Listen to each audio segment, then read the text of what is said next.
Bonjour et bienvenue dans cette nouvelle vidéo. Aujourd'hui, on va bosser pour nos petits artistes préférés avec cette petite pochette à dessin.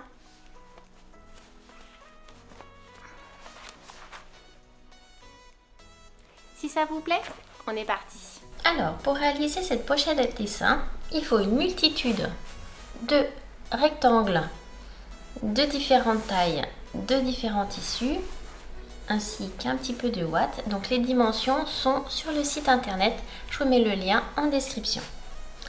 À ça, on ajoute une fermeture éclair de 16 cm, un élastique de 42 cm, un petit bout de ruban pour la déco et bien sûr une paire de ciseaux, des épingles et un mètre ruban.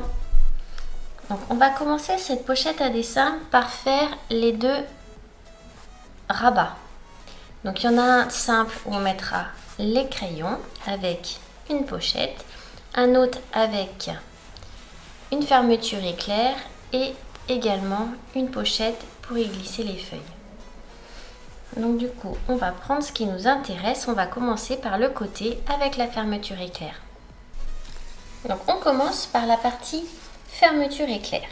Donc on prend notre petite fermeture éclair et les 4 petits carrés rectangles déjà découpés.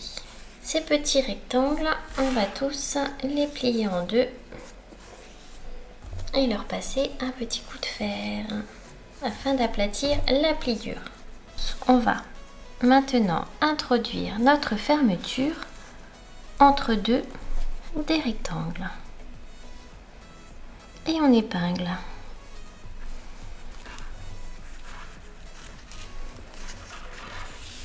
Ça fait ça. La même chose de l'autre côté.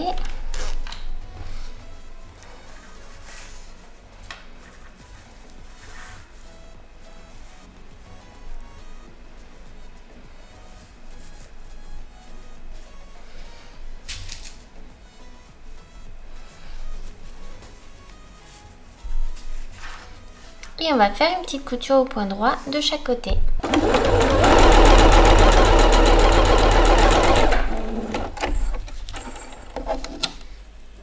On fait ça de l'autre côté. On découpe notre surplus de tissu.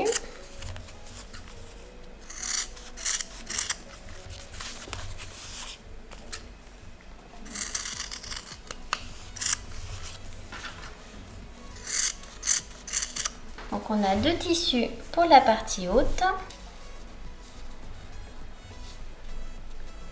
Comme ça. Et on va venir y superposer la partie intérieure. Donc on est sur la partie haute de la poche. Donc puisque la partie haute, le haut c'est là et le bas de la partie haute est ici, c'est pour ça que mes petits bateaux sont à l'envers par rapport à moi. On vient y mettre la fermeture éclair, donc à l'envers également. Et on vient y superposer la partie intérieure de la poche. Et on épingle.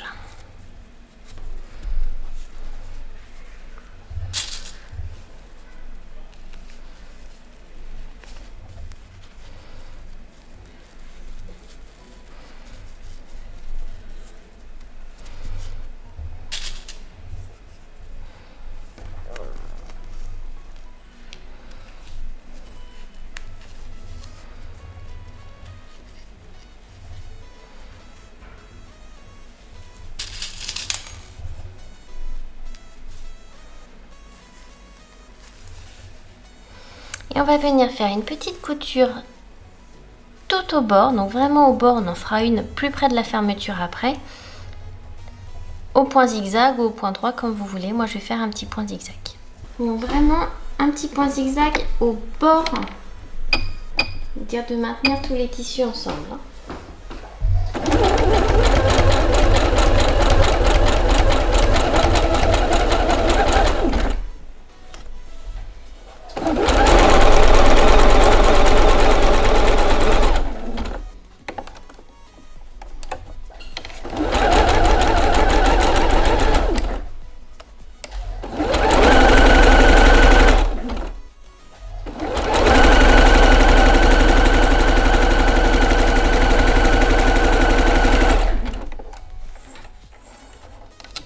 Donc là maintenant on va ouvrir tout ça.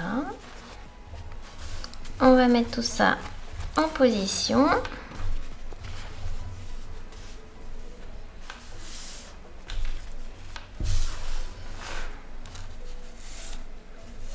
Et c'est là qu'on va venir ajuster nos deux tissus. Donc je vais passer un petit coup de fer pour aplatir le pli là. Vous voyez, hein, tout est déjà tenu ensemble. Et après, on épinglera et on fera une petite couture au point droit. Et on aura fini ce côté et on fera exactement la même chose de l'autre côté. Donc le petit coup de fer a été fait et maintenant j'épingle. Donc j'épingle la hauteur où je vais faire ma couture. Comme ça me permet de voir si mes deux tissus extérieur et intérieur sont bien pris, qui se trouvent à peu près au même niveau. Même si l'intérieur de la poche ne se voit pas, autant qu'elle soit jolie quand même. Voilà, et on va faire donc une petite couture au point droit à ce niveau-là.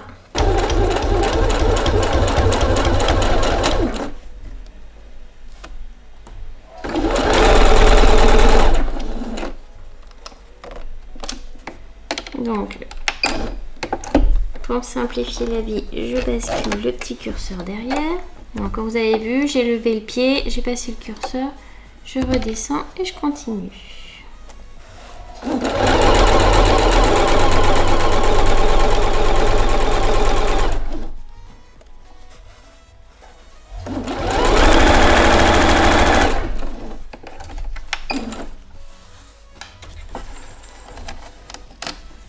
Donc on va maintenant faire la même chose avec la partie basse. Donc on prend notre tissu extérieur, on vient y coller notre fermeture éclair à l'envers, après notre partie intérieure à l'envers également, on épingle.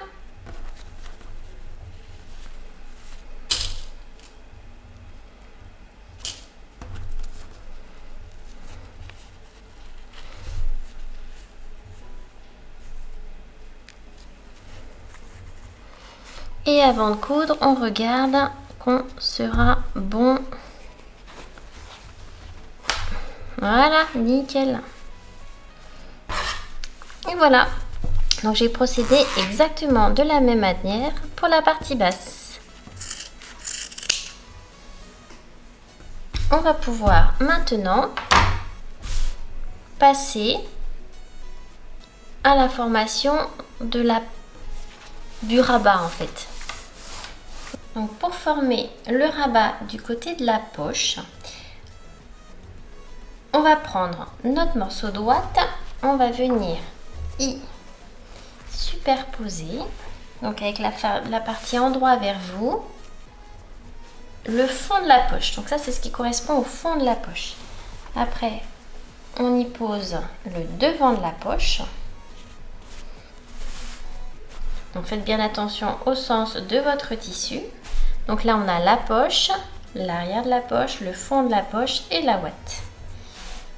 Et à ça, on va venir y placer, mais cette fois-ci à l'envers, donc endroit contre endroit, la partie qui se retrouvera après au dos, qui cachera cette partie-là.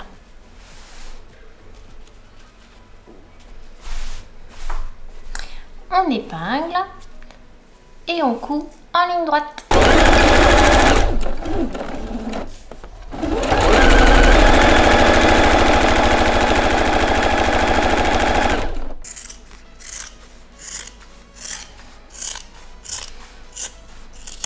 En fait, c'est un projet qui est relativement simple, mais il y a un ordre de tissu à respecter. C'est pour ça qu'on a vite fait de se tromper.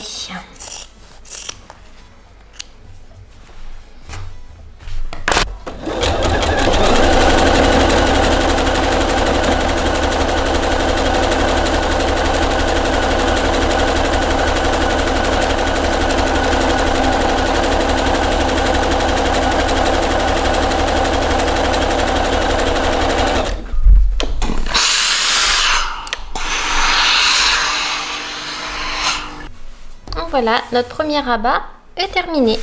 On va du coup attaquer le deuxième, donc le rabat droit.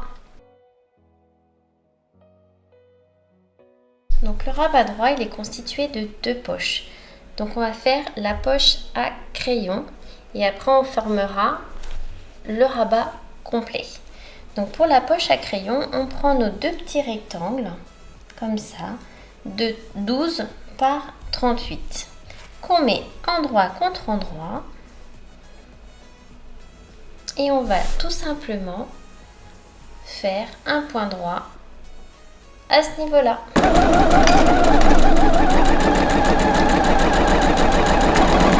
Donc là, je vais simplement le retourner.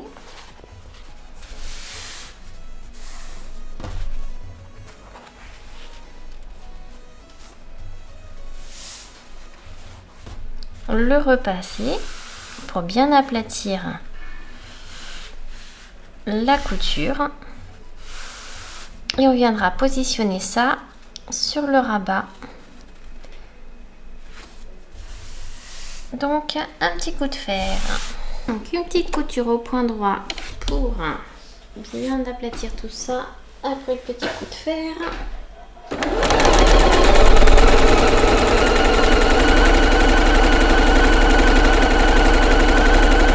Donc on a notre ouate, notre partie droite,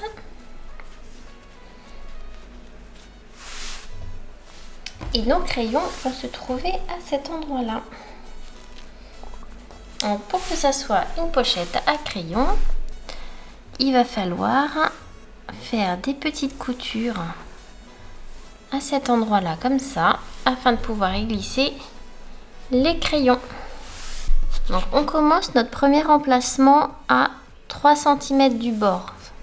On va même mettre 4. Tout simplement parce que là vous avez la marge de couture. Donc vous ne pourrez pas ranger un crayon dans la marge de couture, bien sûr. On va les espacer de 2. Donc n'hésitez pas à faire des espaces plus grands en fonction de la taille des crayons que vous voulez mettre. Là on part sur du petit. Si vous voulez mettre des pro marqueurs, ça marche plus. Faudra prévoir à mon avis 3. Donc moi ce que je vais faire, c'est que je vais en faire des petits là et je vais en faire des plus grands sur l'autre partie. Parce que les enfants ils savent jamais exactement ce qu'ils vont avoir. On rachète pas forcément les mêmes feutres et des fois ils ont besoin de quelque chose un peu plus grand. Comme ça il pourra mettre ce qu'il veut dedans.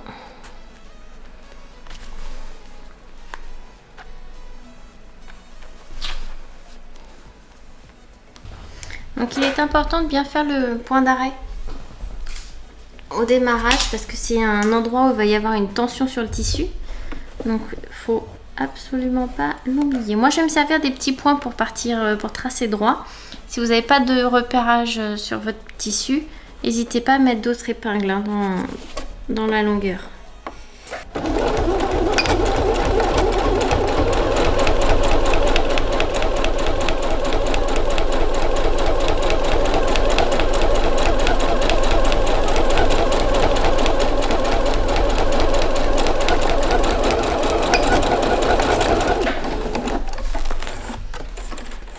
Voilà, on fait ça pour tous.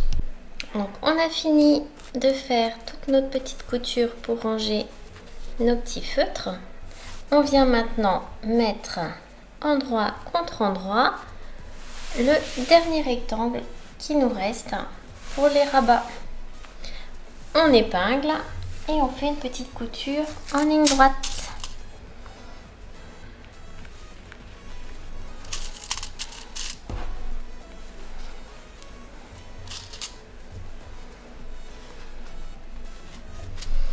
Alors je vérifie que je suis pas trop mal.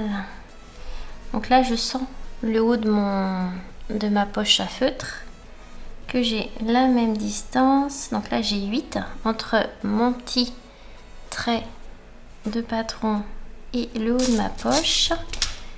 Et faut que j'ai à peu près la même chose. Oui, c'est tout bon.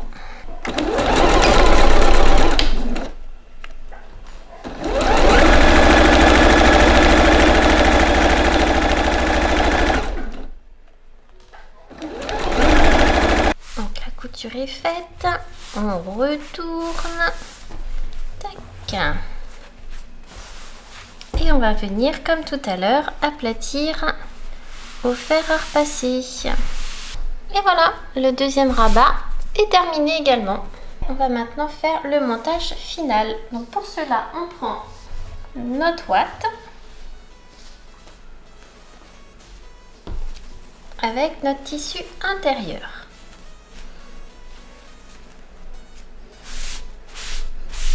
On vient placer nos rabats à leur place définitive. Donc on fait bien attention au sens de notre tissu.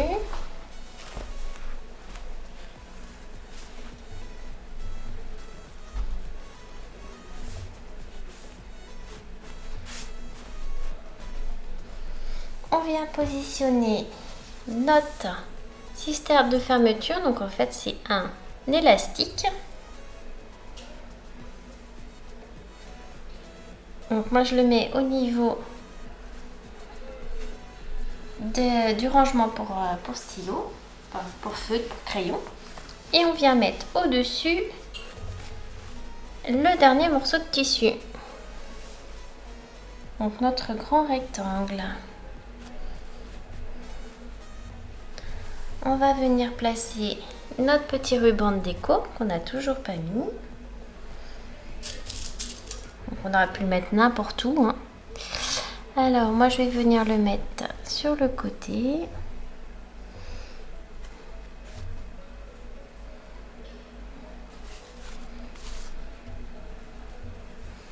Après vous le mettez où vous voulez, hein. Ça n'a aucune importance. Donc on va venir épingler tout autour en laissant une ouverture. Donc moi je vais laisser l'ouverture à la base entre mes deux rabats.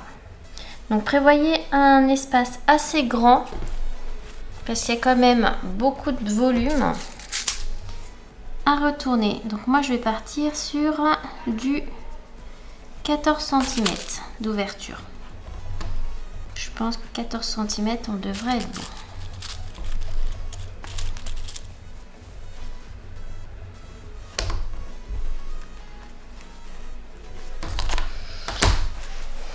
Et donc on épingle tout autour.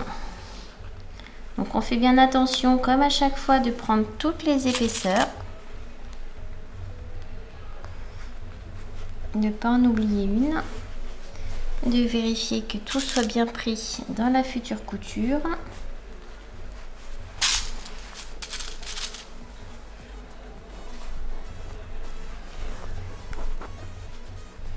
Et mon élastique, je le mets, donc le bord de l'élastique, il est à 4,5. Donc c'est un élastique que j'ai pris, moi il fait 2,5 de large. Et donc là, que je viens de l'épingler au même niveau. Hop. Voilà, c'est épinglé tout autour. On va faire une petite couture au point droit, comme d'habitude, tout autour. Après, on découpera le surplus de tissu, on fera un petit point zigzag et on retournera.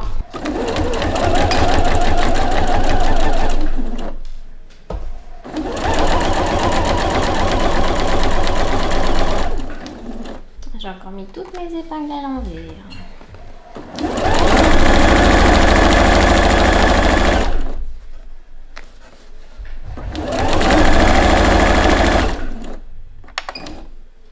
Pour tourner, je plante, je tourne et je repars. Donc là on découpe tout le surplus de tissu.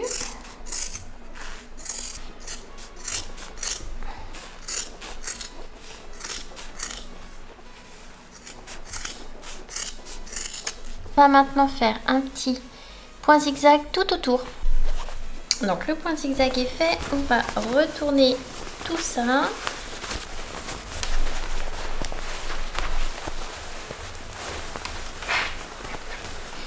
Et donc quand on retourne, on pousse bien les angles dans le petit coin.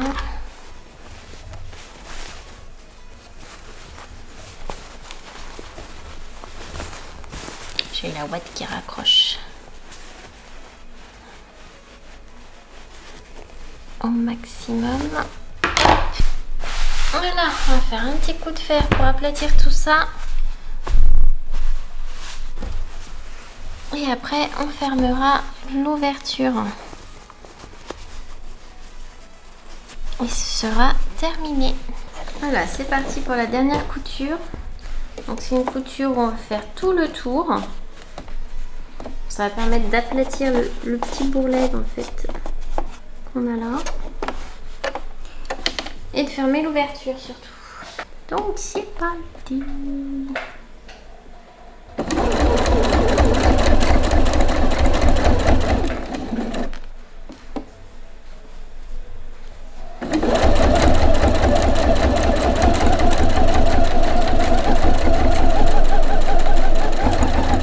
Donc j'ai rebasculé l'élastique sur la partie extérieure aussi. Mais en fait, faut pas du tout qu'il soit cousu. Il va un peu nous gêner là.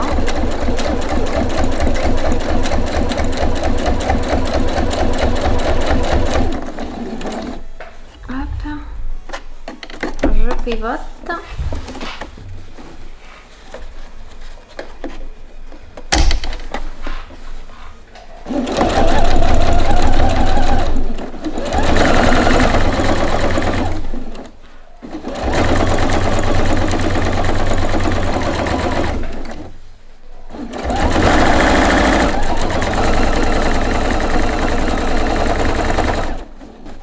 Et là, j'attends sur mon début de couture. Et là, je fais mon point d'arrêt. Donc, je vais couper mes petits fils.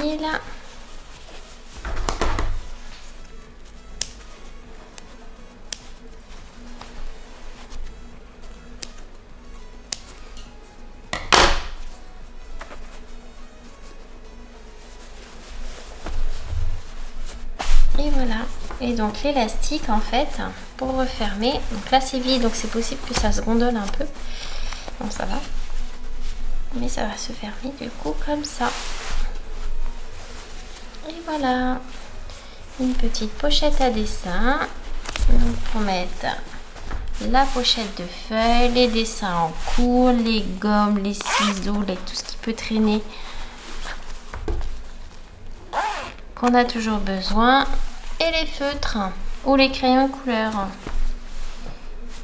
Voilà, la pochette à dessin est terminée.